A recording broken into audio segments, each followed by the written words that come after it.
Bonjour à tous et bienvenue dans Sa Bouche d'Orion, j'espère que vous allez bien, nous sommes repartis pour une nouvelle émission.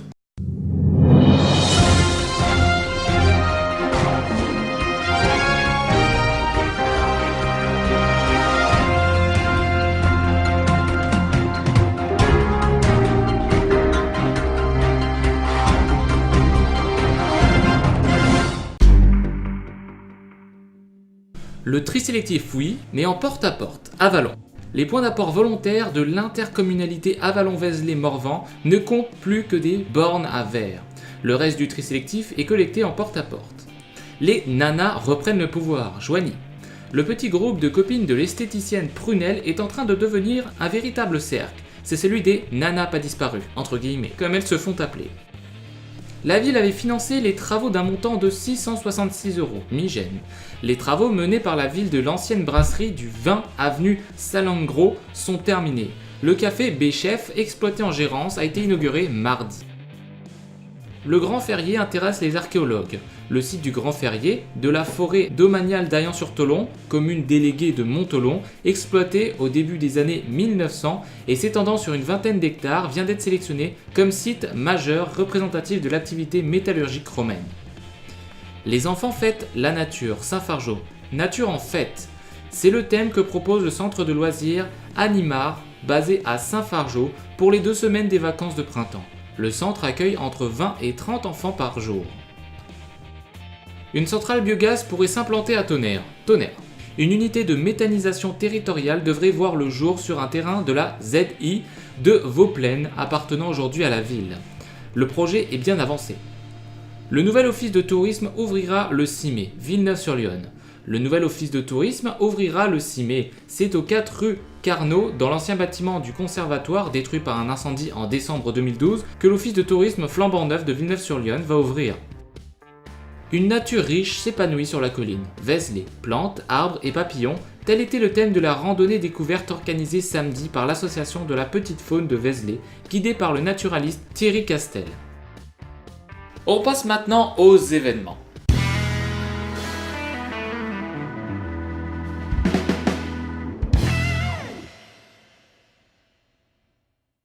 Lucien Clergue aux prémices de l'œuvre. Ce sera une exposition, photographie, du 29 avril au 21 mai 2017, donc c'est-à-dire du mercredi au dimanche de 14h à 18h à l'espace culturel Place de l'Église à Gurgy.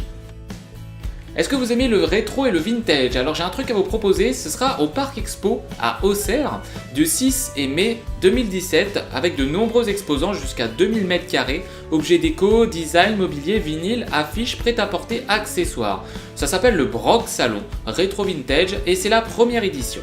L'entrée ce sera 3 €. Vous aurez ça donc samedi de 10h à 19h et dimanche de 10h à 18h. Vous avez une expo photo, alors on n'a pas mieux comme affiche malheureusement, Lucien Clergue à l'espace culturel de Gurgy comme je vous ai dit, donc c'était l'affiche d'avant également du 29 avril au 21 mai. Le triathlon vidéo, 48 heures pour 480 secondes, inscription jusqu'au fin avril, prêt à tourner le 5 mai 2017. Projection, monter, tourner, écrire, donc c'est le 20-21 mai 2017. Et vous avez un contact sur l'affiche, donc je vous la laisse dans la description. Le Rallye Festin fête ses 10 ans. Ce sera samedi 6 mai à Chemilly-sur-Lonne. C'est organisé par l'ASUC de Migène. Route, vous avez 3 parcours, 85 km, 50 km et 30 km. Vous avez différents départs. L'inscription, ce sera 3 €, cycliste licencé. Cycliste non licencé, 5 €. Port du casque, c'est évidemment obligatoire. Vous avez également pour les enfants des petits circuits, un circuit famille de 4 km et marche.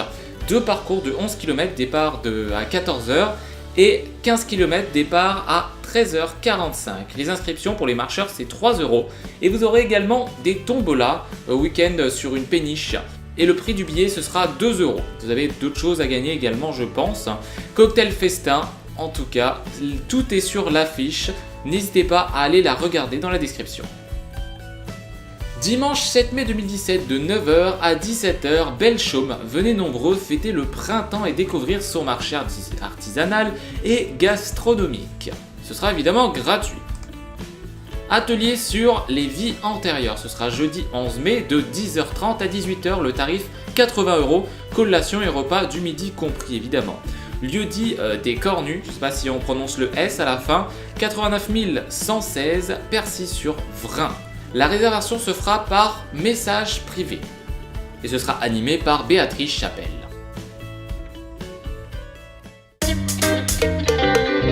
La météo avec Météo 89, les prévisions. Dimanche 30 avril après-midi, une dégradation pluvio-orageuse intervient en fin d'après-midi par la Puisée. Cette perturbation gagne l'intégralité du département d'ici 19 h et se prolonge en soirée et nuit suivante en apportant un bon arrosage. Lundi 1er mai, la perturbation de la nuit précédente s'éloigne peu à peu par le nord-est de Lyon. Un ciel de traîne arrive par la Puisée. Celui-ci est assez actif puisque les ondées orageuses sont à prévoir. Sous les plus forts grains, du grésil est possible. Mardi, un nouveau front pluvieux concerne le département en matinée. Celui-ci met du temps à s'évacuer. Les températures sont sans grande évolution. Mercredi et jeudi, une goutte froide se met en place sur les régions de l'Est. Elle apporte de nombreux nuages et quelques ondées. Le mercure est à peine de saison. Vendredi, des hautes pressions concernent le pays, mais très vite une nouvelle dégradation orageuse interviendrait par l'Atlantique. Mercure en hausse. Bon, maintenant on passe à la découverte iconaise. Alors c'est pas vraiment une découverte, c'est un message à faire passer. Je vous laisse regarder. Magasin, village, recette, la découverte iconaise est là pour vous. Bonjour à tous, j'espère que vous allez bien. Aujourd'hui, je vais vous parler d'une ville qui me plaît beaucoup. Je vais vous parler d'une problématique qui concerne toutes les villes de France et même ailleurs. Ce problème, ça se situe dans le centre-ville. Alors, je vais vous en parler juste après. Donc, Auxerre, qui est une ville située en Bourgogne, dans l'Yonne, une ville très belle, axée beaucoup sur le tourisme, vis-à-vis de son ancienneté, ses maisons en colombage, sa cathédrale, ses églises, etc. Donc beaucoup de choses qui fait que cette ville est très prisée par les touristes. Dans cette ville, j'y ai beaucoup vécu, j'y vis encore, et à chaque fois que je me promène dans le centre-ville, je ne peux m'empêcher d'exprimer un petit désespoir lorsque je vois de plus en plus de magasins qui ferment. Et je sais que dans toutes les autres villes, ça se passe comme ça, les magasins ferment les uns après les autres. Il y en a d'autres qui ouvrent, et heureusement, puisque sinon je pense qu'on n'aurait plus rien. Mais il y a quand même pas mal de rues entières qui sont totalement fermées, où il n'y a plus personne et très peu de personnes qui visitent puisqu'il n'y a plus de commerce, c'est juste un endroit de passage. Alors qu'il fut un temps, ces lieux étaient très prisés par tout ce qui était touristes, même par ceux qui vivaient dans la ville. Alors pourquoi ces magasins ferment? Le plus souvent, c'est parce qu'il n'y a personne qui vont dans leurs magasins puisqu'il y a trop de concurrence dans les centres commerciaux, donc aux abords des villes en général, dans les zones industrielles. Des centres commerciaux qui ont ouvert, qui vendent des choses, des volumes, des gros volumes, etc. Donc ils arrivent à faire des prix, la concurrence, etc. Et les petits magasins ne peuvent pas lutter. Alors il n'y a pas que ça, mais en grosse partie. Et je vais peut-être vous apprendre quelque chose, mais il n'y a que vous, bon, il n'y a pas que vous, mais vous êtes quand même la grosse partie qui peut influer dans ce cours des choses, qui peut faire revenir les magasins. Mais ça a un prix. Ça a un prix, il faut aller dans les magasins, il faut aller au centre-ville, il faut rentrer dans les magasins, dire bonjour, évidemment, comme dans tous les commerces, et possiblement acheter quelque chose pour les soutenir, parce que par derrière, ça soutient également les familles, c'est les personnes qui vivent de leur commerce, etc. Donc également, il n'y a pas que vous qui devez faire un effort, c'est aussi les commerces qui doivent faire un effort, qui doivent présenter convenablement leurs produits, leurs services avec sourire et joie. Ce n'est pas forcément facile tous les jours, on est au courant, mais voilà, il faut qu'il y ait un effort des deux côtés pour que cela fonctionne. Il y a plein d'associations, des villes qui essayent, et autres, même possiblement des autres centres commerciaux, qui luttent justement pour essayer de refaire vivre et dynamiser les centres-villes pour éviter que ça devienne un centre-ville mort en fait. De plus en plus de villes,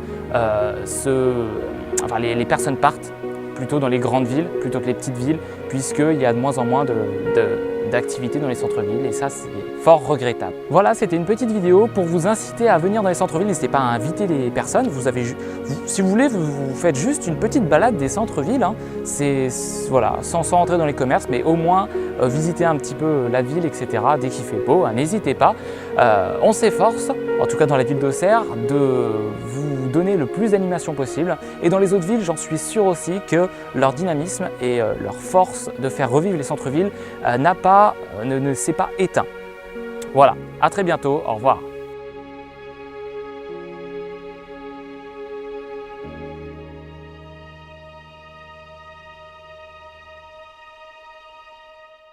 Et voilà, c'est terminé pour cette émission. N'hésitez pas à commenter, à aimer, à partager la page également. N'hésitez pas à aller voir d'autres événements sur la page, enfin plutôt le groupe Yon Événements. C'est super sympa, il y a plein de choses qui sont rajoutées tous les jours. On vous souhaite une très bonne journée, une très bonne semaine et à très bientôt.